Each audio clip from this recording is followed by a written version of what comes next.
Okay.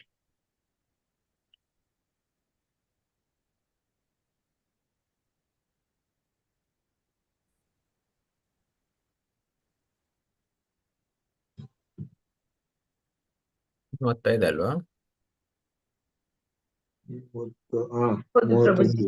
Yes. Yes. ಓಂ ನಮೋ ಭಗವತೆ ವಾಸುದೇವಾಯ. ಓಂ ನಮೋ ಭಗವತೆ ವಾಸುದೇವಾಯ. ಓಂ ನಮೋ ಭಗವತೆ ವಾಸುದೇವಾಯ. ನಾರಾಯಣಂ ನಮಸ್ಕೃತ್ಯಂ ನರಂ ಚೈವ ನರೋತ್ತಮಂ ದೇವಿಂ ಸರಸ್ವತಿಂ ವ್ಯಾಸಂ ತತೋ ಜಯಮುದೀರಯೇತ್.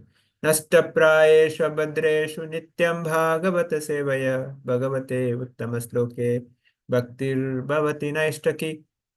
ಮೂಕಂ ಕರೋತಿ ವಾಚಾಲಂ ಪಂಗುಂ ಲಂಘಯತೆ ಗಿರಿಂ ಯತ್ಕೃಪಃ ತಮಹಂ ವಂದೇ ಶ್ರೀಗುರುಂ ದೀನತಾರಿಣಂ ಚೈತನ್ಯಮೀಶ್ವರಂ. ಓಂ ಅಜ್ಞಾನತಿಮಿರಂಧಸ್ಯ ಜ್ಞಾನಾಂಜನಶಲಾಕಯ ಚಕ್ಷುರುನ್ಮಿಲಿತಮೇನ ತಸ್ಮೈ ಶ್ರೀಗುರುವೇ ನಮಃ. ನಮಃ ಓಂ ವಿಷ್ಣುಪಾದಾಯ ಕೃಷ್ಣಪೃಷ್ಠಾಯ ಭೂತಲೆ ಶ್ರೀಮತೆ ಭಕ್ತಿವೇದಾಂತ ಸ್ವಾಮಿನಿತಿ ನಾಮಿನಿ.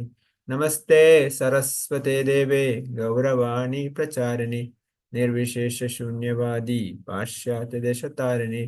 ಜಯ ಶ್ರೀ ಕೃಷ್ಣ ಚೈತನ್ಯ ಪ್ರಭು ನಿತ್ಯಾನಂದ ಶ್ರೀ ಅದ್ವೈತ ಗದಾಧರ ಶಿವಾಸಾದಿ ಗೌರ ಭಕ್ತ ವೃಂದ. ಹರೇ ಕೃಷ್ಣ ಕೃಷ್ಣ ಕೃಷ್ಣ ಹರೇ ಹರೇ, ಹರೇ ರಾಮ ರಾಮ ರಾಮ ಹರೇ ಹರೇ. Hare Krishna. Welcome all for Bhagavatam discussion. So we'll continue our discussion with the Canto 1, Chapter 11, Text 35 today. Can somebody read, please? Yes, Jasmine Mataji, you will read? No, no, she's muted. Yes, Okay. yes, Hare Krishna. Hare Krishna. Shall I read the English version, the translation only? Or Okay, I'll read the shloka. You read the translation, Mataji. Srila Prabhupada ki jai. Om Namo Bhagavate Vasudevaya. स ईश नरो लोक्यस्मिन् अवतीर्न स्वयमयाया रीमे श्रीरत्न कुटजस्तो Bhagavan Prakrito Yata. You please read the translation, Mataji. Yes, thank you. Translation: That Supreme Personality of Godhead, out of his causeless mercy, appeared on this planet by his internal journey and enjoyed himself amongst competent women as if he were engaging in mundane affairs. The Lord married and lived like a householder. This is certainly like a mundane affair, but when we learn that he married 16,108 wives and lived with them separately in each and every palace, certainly it is not mundane. Therefore, the Lord living as a householder amongst his competent wives is never mundane, and his behavior with them is never to be understood as mundane sex relation. The women who became the wives of the Lord are certainly not ordinary women, because to get the Lord as one's husband is the result of many, many million of births, tapasya. When the Lord appears on different lokas or planets, or on this planet of human beings, he displays his transcendental pastimes just to attract the conditioned soul to become his eternal servitors, friends, parents, and lovers, respectively. In the transactional world, where the Lord eternally reciprocates such exchanges of service is pervertently represented in the material world and broken untimely, resulting in sad experience. The illusioned living beings conditioned by material nature can't understood out of ignorance that all our relations here in in the mundane world are temporary and full of uh, inaberrances. Such relations can't help us uh, to be happy perpetually. But if the same relation is established with the Lord, then we are transferred to the Transcendental. to the transcendental world after leaving the material world and become eternally related with him in the relations we desire. The women amongst whom he lived in as their husband are not therefore women of this mundane world, but are eternally related with him as transactional wives, a position which they attained by perfection of devotional service. This is their competency. The Lord is Param, Brahma, or the superior personality of Godhead. Conditioned souls seek after perpetual happiness in all places, not only on this earth but also on other planets throughout the universe, because constitutionally a spiritual spark as he is can travel to any part of God's creation, but being conditioned by the material bodies, he tries to travel in space by spacecraft and so fails to reach his destination. The law of gravitation is binding upon him like the shackles of a prisoner. By other processes, he can reach anywhere. But even if he reaches the highest planet, he cannot attain the perpetual happiness for which he is searching like after life after life. When he comes to this to his senses, however, he seeks after Brahman happiness, knowing it for certain that unlimited happiness which he is seeking is never attainable in the material world. As such, the Supreme Being, Para Brahman, certainly doesn't seek his happiness anywhere in the material world, nor can his paraphernalia of happiness be found in the material world. He is not impersonal because he is the leader, the supreme being amongst innumerable living beings. He can't be impersonal. He is exactly like us. He has all the prosperities of an individual living being in fullness. He marries exactly like us, but his marriage is neither mundane nor limited to our experience in the conditioned state. His wives, therefore, appear like mundane women. By factually, they are all transcendental, uh, liberated souls, perfect manifestations of internal energy. Hare Krishna.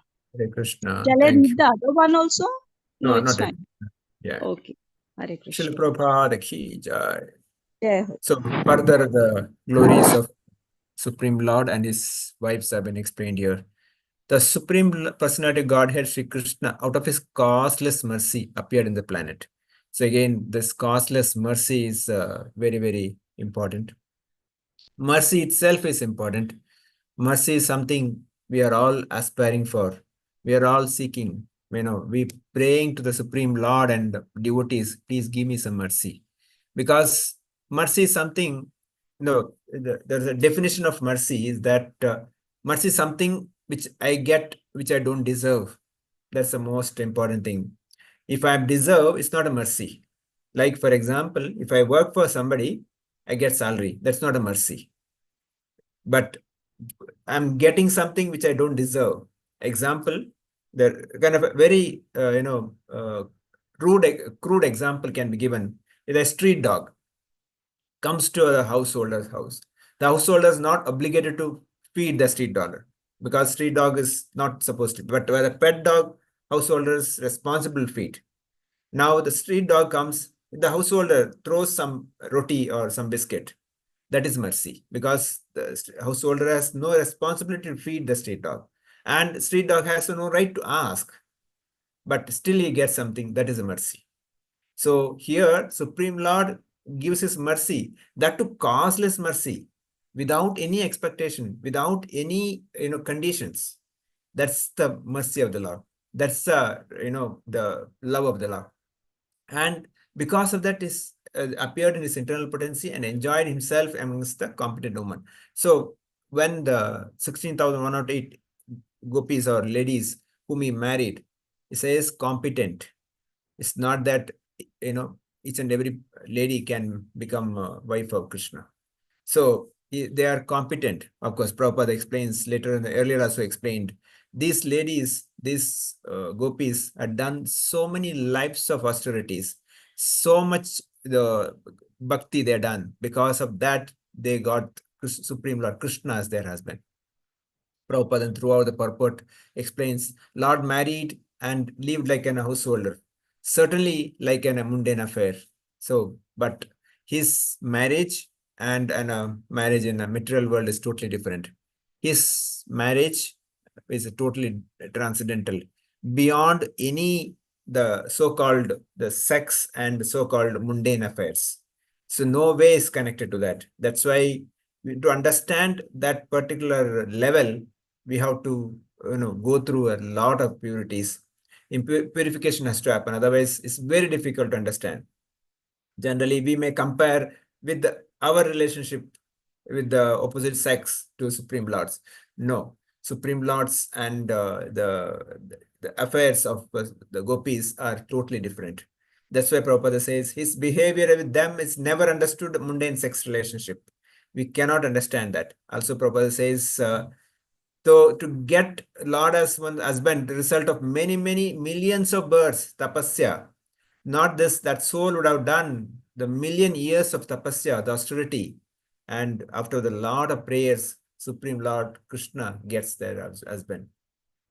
That's why the gopis in Vrindavan, every day they're praying to Katyayani, Mother Katyayani, please, please bless us so that we get Krishna as their husband.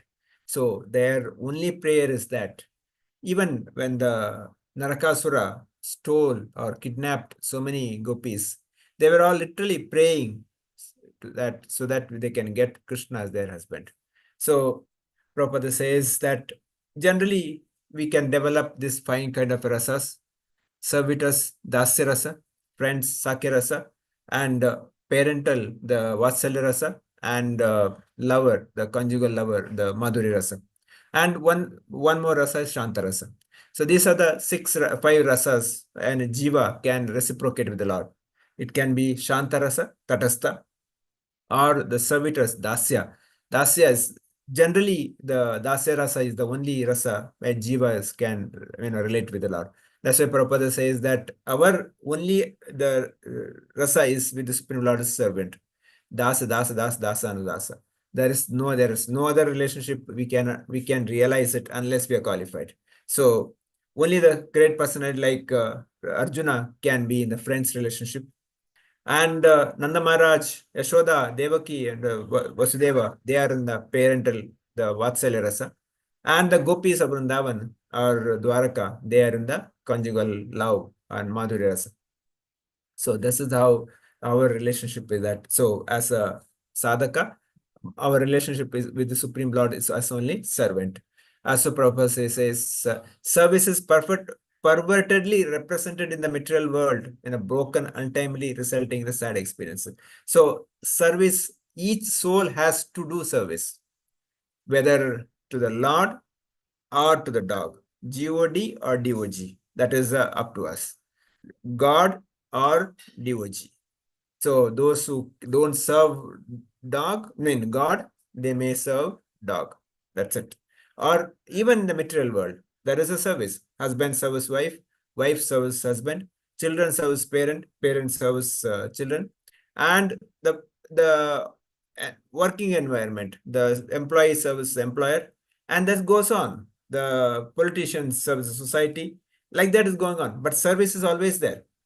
But that service is misrepresented services that will not give us happiness, that give the kind of a sadness only. And end result is sadness, because nobody will be happy. You may do 100 things, If you do one mistake, that other person will pick up that mistake only. He will not remember all 99. But the service to Lord is so totally opposite. Lord, if you do 100, if you make 99 mistake, he'll pick up that one good thing. He will forget all 99. That's the mercy of the Lord. So that's why whatever little service, so alpa matrasya trayato mahato bayat, in the second chapter, I think 40th verse says. So that's swalp alpa, little service to Supreme Lord. It can avoid mahato bhayat, the greatest fear. Of course, generally the greatest fear for material world, one could be the losing their wealth, losing their position. But next to that is losing their body or the dying. But for a devotee, the greatest fear is forgetting the Lord. At any cost, we should not forget Lord, especially at the time of death. Antakalecha mame kasman mukta karevaram. So that's the condition, that I should not forget Supreme Lord at the time of death. Because if I remember, I can go back to Godhead. That is the Prabhupada says here. So in the material world, all relations are perverted. Because of that, we are always end up in a sadness. It's always in a misery. So Prabhupada also says that the woman amongst them who lived as the husband are not therefore women of this mundane world, but are eternally related to his as a transcendental wives. So they are eternal relationship, not coming from this body. The millions of bodies, millions of lives, they are always with him. So Prabhupada says there is a conditional duty, constitution duty. The constitutionally, the spirit soul duty or dharma is to serve the Lord. Condition, the duty is to, the maintain the body and body related duties. When I'm this body, I have certain duties. But my real duty is to serve the Supreme Lord. Jivare Swarupe Nityara Krishnadas. So that is the eternal duty. Prabhupada also finally talks here that he is not impersonal, he is person like us.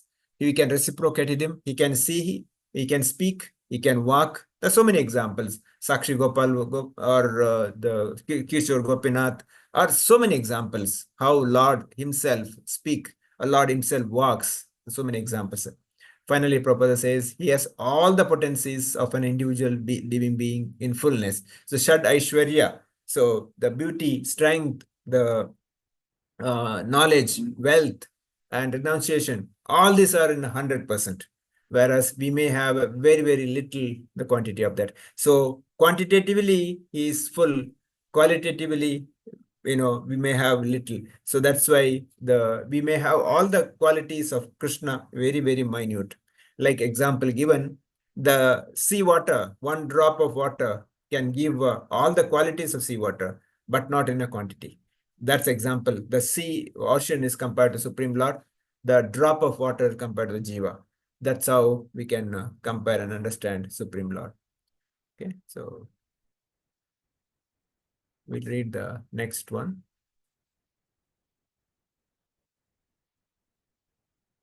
Who's going to read?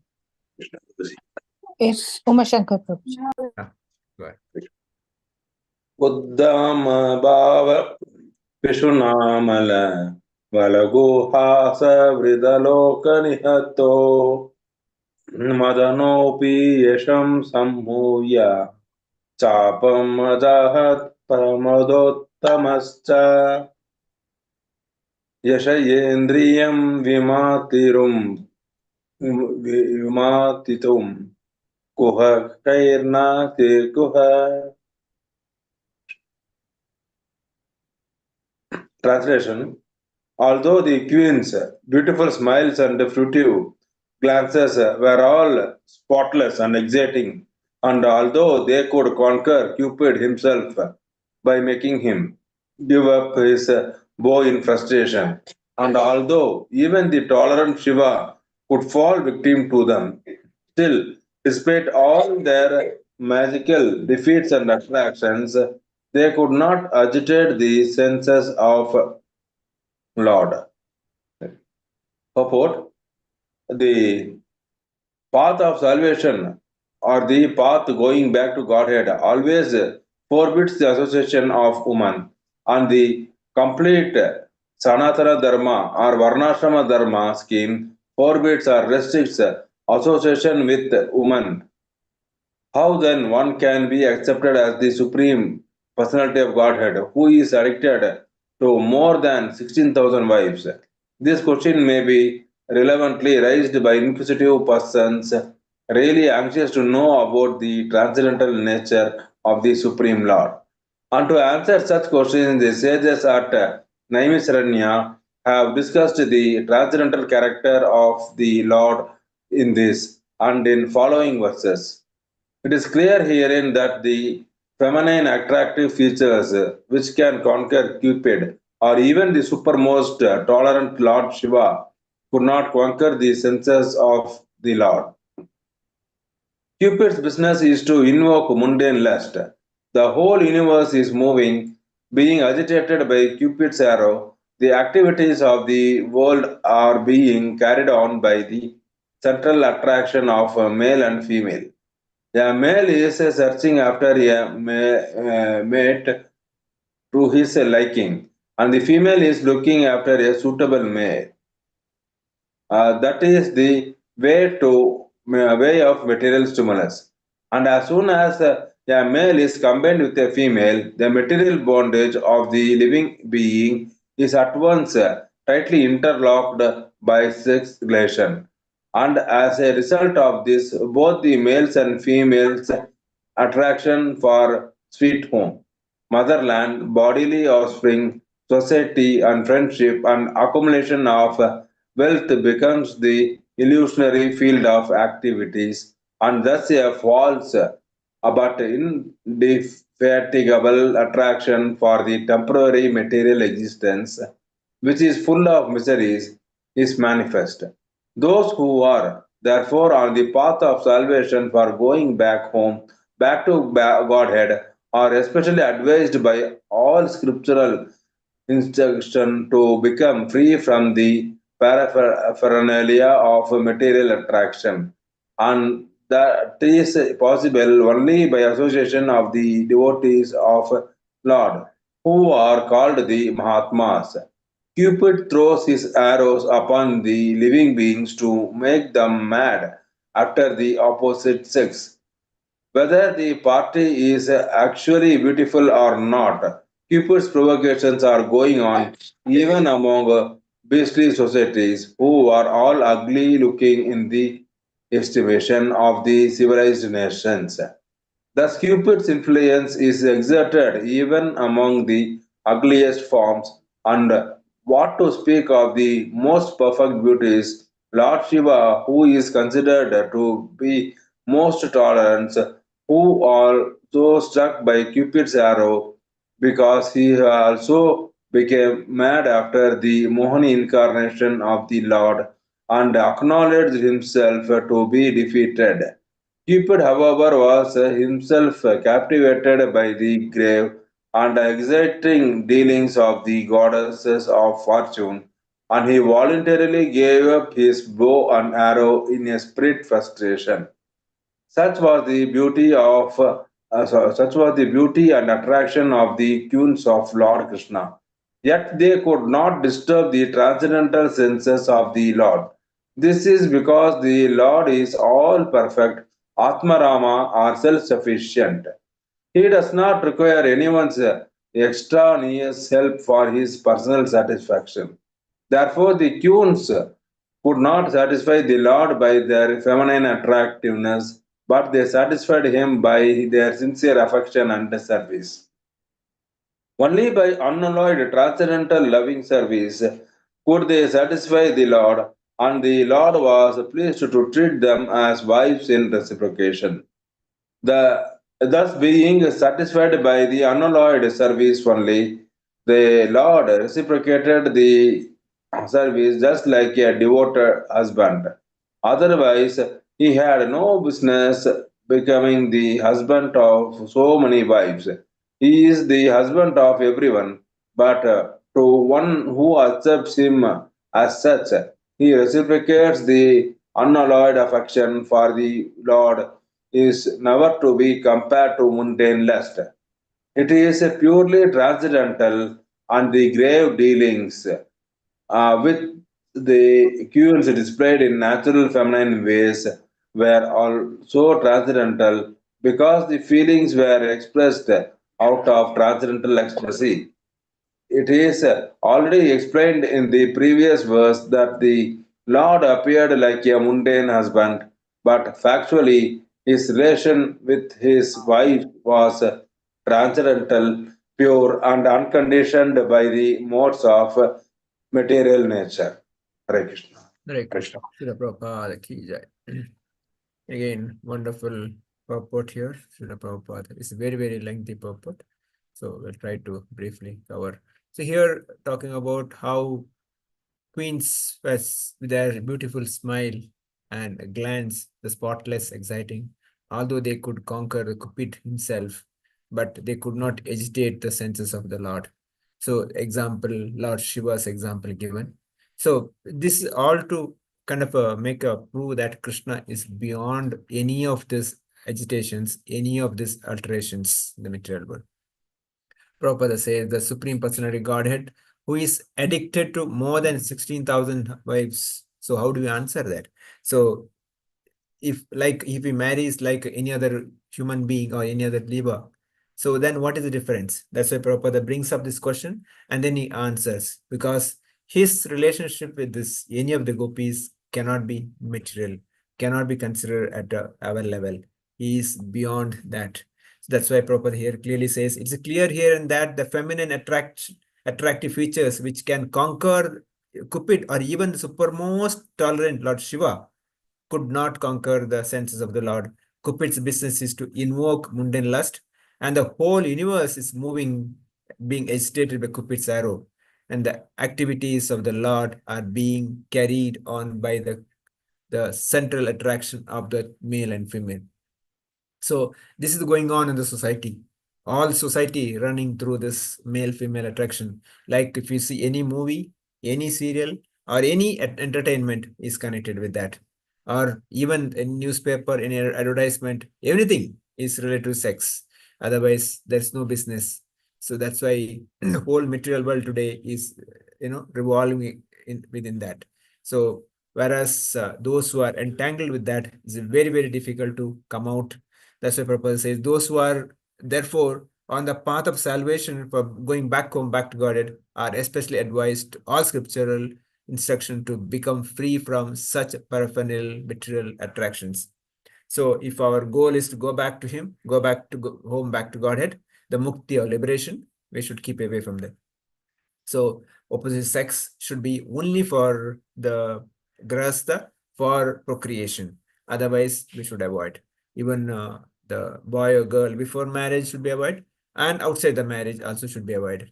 So that's why one of the four relatives principle is to no illicit sex. So then Prabhupada says here, Lord Shiva, who is considered to be the most tolerant, was also struck by the Cupid's arrow, the Mohini Rupa.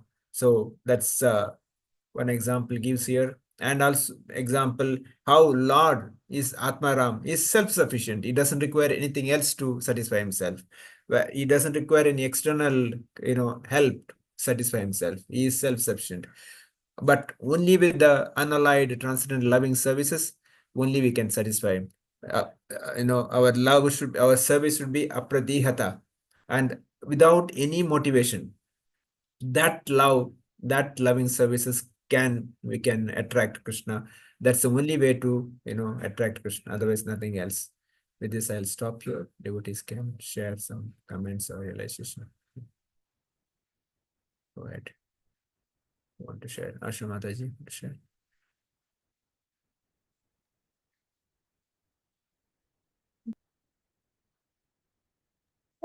Hare Krishna Prabhuji. Hare Krishna Prabhuji. Hare Krishna Prabhuji, ಹೇಗಿದ್ದೀರಾ? ನಾನು ಚೆನ್ನಾಗಿದ್ದೀನಿ. Wow, ಊಟ ಆಯ್ತಾ? ಆಯ್ತು.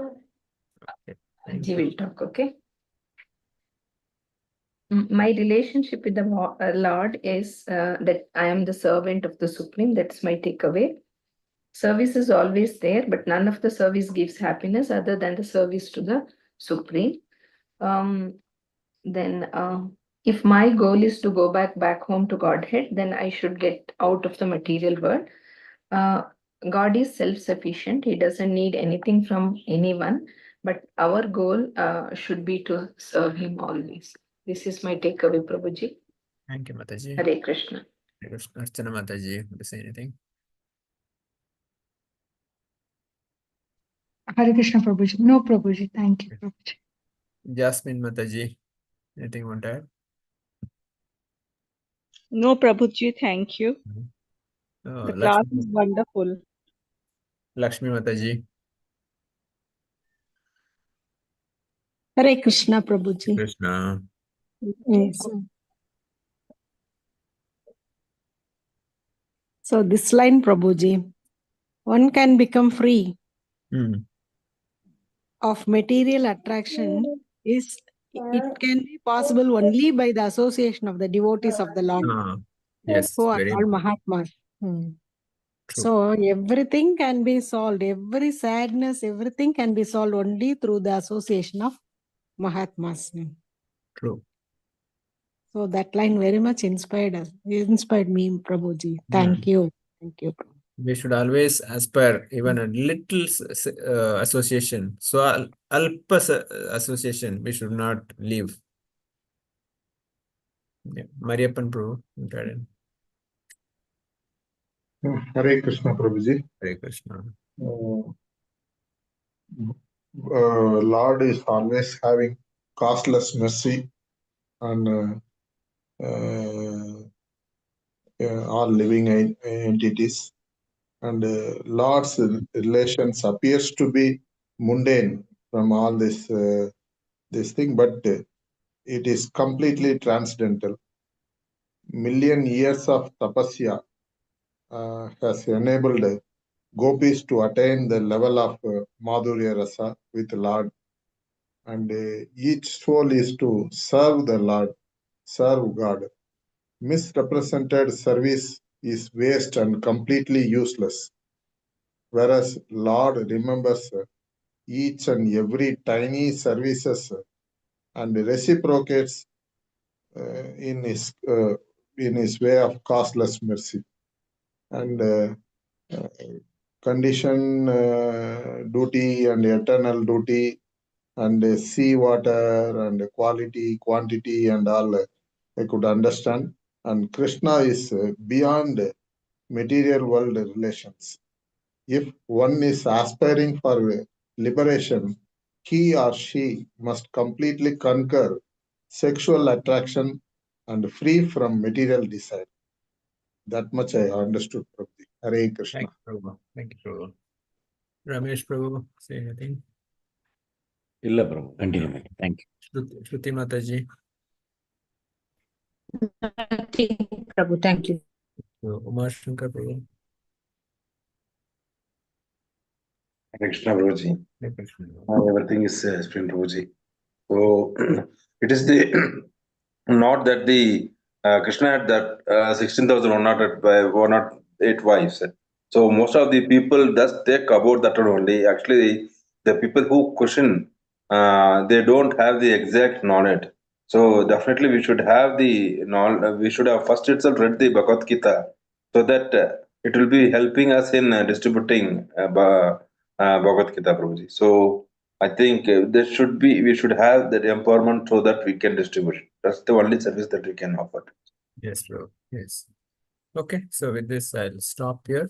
Vancha kalpatarabhyasya kripa sindhubhya patitana pavanebhyo vaishnavebhyo namo namo. Ananta Koti Vaishnav Vrinda ki jai. Grantara Srimad Bhagavatam ki jai. Srila Prabhupada ki jai. Samaveta Bhakta Vrinda ki jai. See you tomorrow, same time. Hare Thank Krishna. you and Hare Krishna, Prabhuji. Pranam. Hare Krishna, Prabhuji.